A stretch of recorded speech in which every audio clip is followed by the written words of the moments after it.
kay Jesus na siya ring tumawag sa atin upang bahaginan tayo ng kanyang karangalan at kabutihan.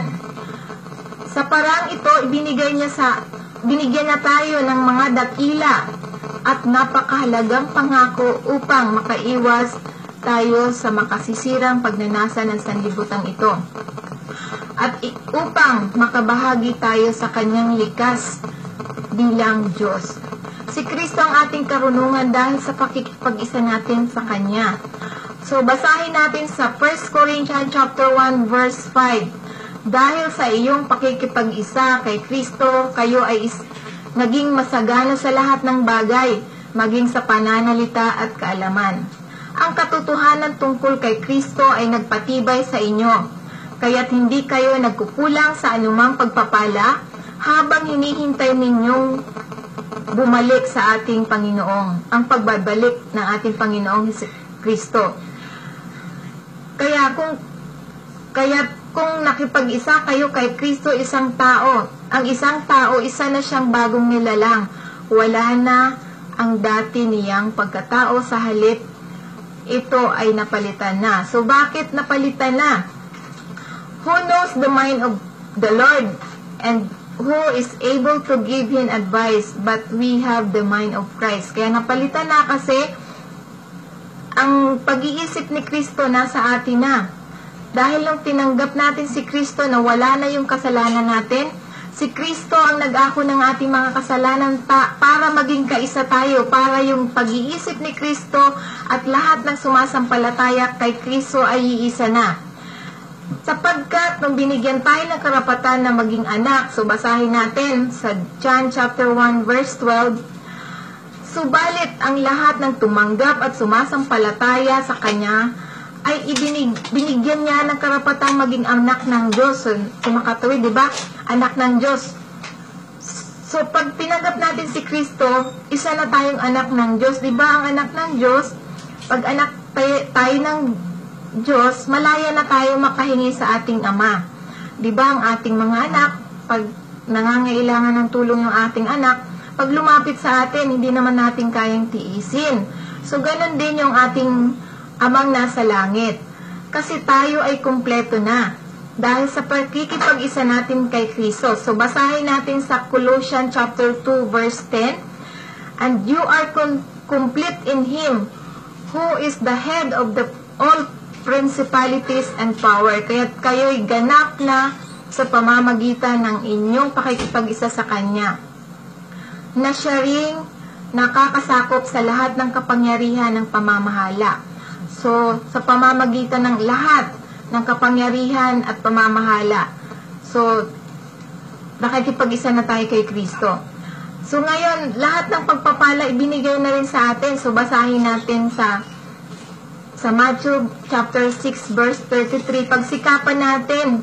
Ngunit higit sa lahat na pagsikapan ninyo na kayo pagharian ng Diyos para ang lahat at mamuhay ng ayon sa Kanyang kalooban, at ibibigay niya sa inyo ang lahat ng inyong pangangailangan. So, masagana tayo sa ating pagpapala ng Diyos kung tayo ay magsaliksik at tanggapin natin si Kristo para pagharian tayo ng Diyos at mamuhay tayo ng lahat ng ating pangangailangan ay ibibigay niya. So, since birth, ng Roman Catholic ako, dumating sa point ko na kahit gumawa ako ng mabuti at nagsisimba, may kulang, hindi ako masaya. And noong 2012, sa pamamagitan ng mga Christian song na napapakinggan ko na tagos hanggang buto, sa puso ko ang saya-saya at hindi ko namamalayang umiiyak na lang ako.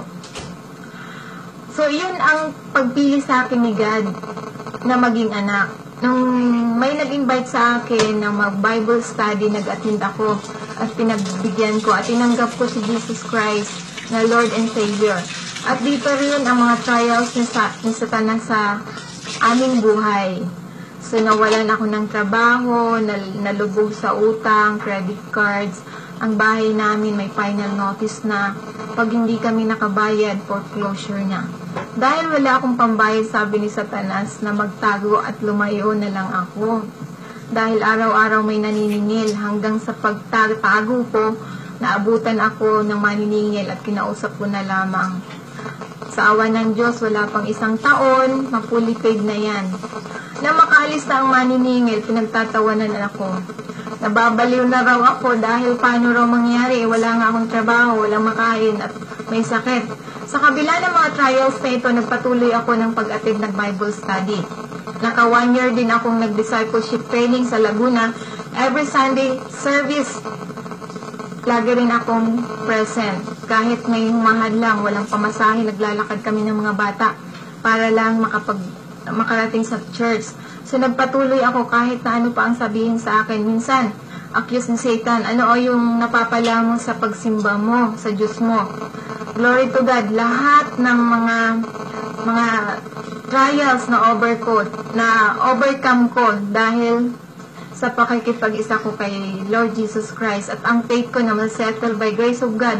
Wala pang 1 year na settle nga. Napulipid yung mga utang namin. At inayos niya ang buhay namin. So, at ang pinakamaganda pa nito, yung mister ko yung ginamit ni Satanas na ma-discourage yung faith ko. Ngunit, in God's grace, na-overcome ko lahat ang mga trials dahil sa love and comfort ni God sa akin. At glory to God, kahit saan man ako pumunta, ay guided ako ni God. So, dito, dinala ako ni God sa ministry ni Pastor Kaslam. Nagpapasalamat ako at siya ang ginamit ni God na mas lalo kong naunawaan at nakagraduate ako sa discipleship training dito kay Pastor Kaslam. At lalo akong nagpurit ang papasalamat sa Father God dahil glory to God ang mister ko for 15 years na hindi nagsisimba. Start ng 2016. So, nakipag-isa na siya at tinanggap niya si Lord and Savior si Jesus Christ. So, at ngayon nag-i-study na rin siya dito sa The Word of God, Spirit and Life Ministry kay Pastor Kaslam. Sa mga relative niya nagtataka, hindi makapaniwala, pero kay God walang imposible dahil God in control sa lahat. So, hindi natin kaaway